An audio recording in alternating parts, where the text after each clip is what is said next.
বিএনপির ভারপ্রাপ্ত চেয়ারম্যান তারেক রহমান দেশে ফিরলে রাজনীতিতে বড় ধরনের পরিবর্তন দেখা দেবে, এমনটাই মনে করছেন ঢাকা বিশ্ববিদ্যালয়ের রাষ্ট্রবিজ্ঞান বিভাগের অধ্যাপক সাব্বির আহমেদ।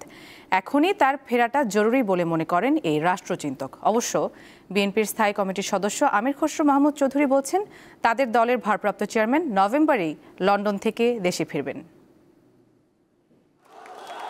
২০২৪ সালের ৫ আগস্ট গণ-অভ্যুত্থানে শেখ হাসিনা সরকারের পতনের পর দেশের রাজনীতিতে নতুন হাওয়া বইতে শুরু করে। বন্দিদশা থেকে মুক্ত হন বিএনপি চেয়ারপারসন খালেদা জিয়া সহ দলটির প্রায় সব নেতা। নিষ্পত্তি হতে থাকে তাদের বিরুদ্ধে দায়ের করা মামলা। এরই ধারাবাহিকতায় বিএনপি ভারপ্রাপ্ত চেয়ারম্যান তারেক রহমান সব মামলা থেকে খালাস পান। ১৭ বছর ধরে তিনি লন্ডনে অবস্থান করছেন। ছাত্র জনতার গণ-অভ্যুত্থানের ১৪ মাস পার হয়েছে। অন্তর্বর্তী সরকারের ঘোষণা অনুযায়ী ২০২৬ সালের ফেব্রুয়ারিতে হতে যাচ্ছে ত্রয়োদশ জাতীয় সংসদ নির্বাচন। দেশের অন্যতম বড় দল হিসেবে বিএনপির সামনে রাষ্ট্র ক্ষমতায় যাওয়ার সুযোগ, কিন্তু দলটির নেতা তারেক রহমান এখনো বিদেশে। অবশ্য ভার্চুয়ালি সভা সমাবেশে অংশ নিচ্ছেন তিনি।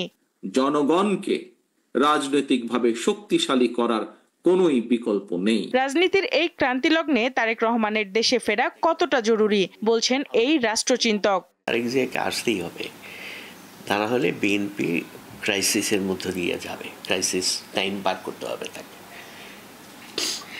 এবং নানান ধরনের সিদ্ধান্তহীনতার একটা সংকট তৈরি হতে পারে দলের মধ্যে।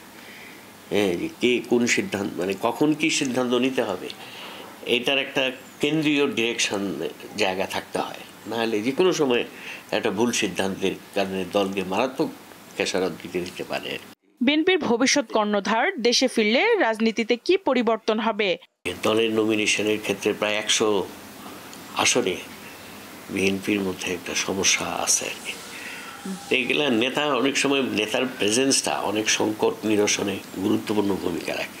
নেতার ফিজিক্যাল প্রেজেন্সটা এগুলো অনেকটাই কাটিয়ে উঠতে সাহায্য করে। বিএনপির নেতারা অবশ্য বলছেন, তারেক রহমান অবশ্যই নির্বাচনের আগে মাতৃভূমিতে পা রাখবেন। প্রতিহিংসার শিকার হয়ে ওনাকে দেশে বাইরে থাকতে হয়েছে। বেগম খালেদা জিয়াও জীবনের বাইরে যা থাকার পাত্র না, মানুষ না। তারেক রহমান বাইরে থাকেন মানুষ না।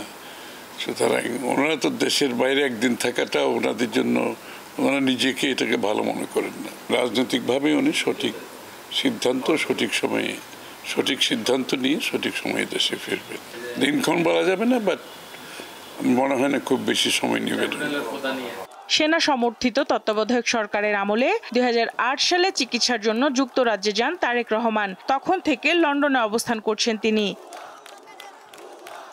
সঞ্জিদা প্লাবনী, দীপ্ত সংবাদ, ঢাকা।